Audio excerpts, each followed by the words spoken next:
राष्ट्र सह्याद्री, आवाज जनतेचा, प्रयत्न जनहिताचा। राहुरी शनी-शिंगणापूर प्रस्तावित रेल्वे मार्गाला विरोध करत आमदार प्राजक्त तनपुरे यांनी आक्रमक भूमिका घेतली आहे। या मार्गामुळे राहुरी व नेवासा तालुक्यातील अनेक शेतकऱ्यांची सुपीक बागायती जमीन बाधित होणार असल्याचा आरोप करण्यात आला। शेतकऱ्यांच्या संमतीशिवाय जमीन संपादन मान्य नसल्याचं त्यांनी स्पष्ट केलं।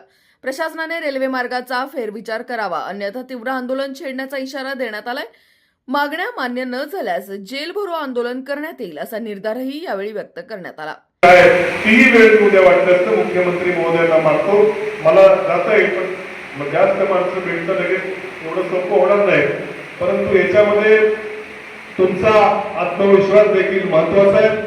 तुमच्या पाठीशी मी त्या ठिकाणी पाठीशी तुमचे एक पाऊल पुढं त्या ठिकाणी मी असणार आहे। उद्या जेल भरायची वेळ तर पहिला जेलमध्ये प्राजक्त तनपुरे जाईल त्या ठिकाणी, त्यामुळे अजिबात तुम्ही घाबरू नका।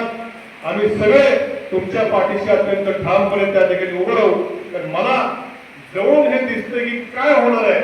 म्हणजे माझी जमीन जाणार नाही, पण मात्र ही काय परिस्थिती उद्भवणार आहे याचं मला दिसतंय, जाणवतंय। माझ्या मनातही तेवढंच उद्विग्नता आहे आणि म्हणून तुमच्या पाठीशी ठामपणे या आंदोलनाच्या शेवटच्या दिवसापर्यंत उभं प्राजक्त तनपुरे उभं राहील याची खात्री तुम्ही सर्वजण त्या ठिकाणी बाळगा।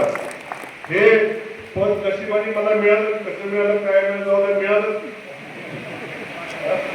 या पदाचा उपयोग शेवटी तुमच्या करता कुणाकरता करायचा काय।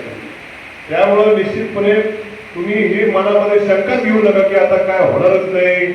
आणि काय काय मला असं ऐकलं की आता एवढे पैसे मिळतील तेवढे पैसे मिळतील, कोणची गाडी बुक करायची, असं काय काय चर्चा ऐकल्या। असं काय डोक्यात घेऊ नका बाबा, ती गाडी 5 वर्ष भिजून जाईल, नंतर काही शेती बिती येणार नाही परत। राष्ट्र सह्याद्री न्यूज साठी प्रतिनिधी जालिंदर ढोकणे। राष्ट्र सह्याद्री, आवाज जनतेचा, प्रयत्न जनहिताचा।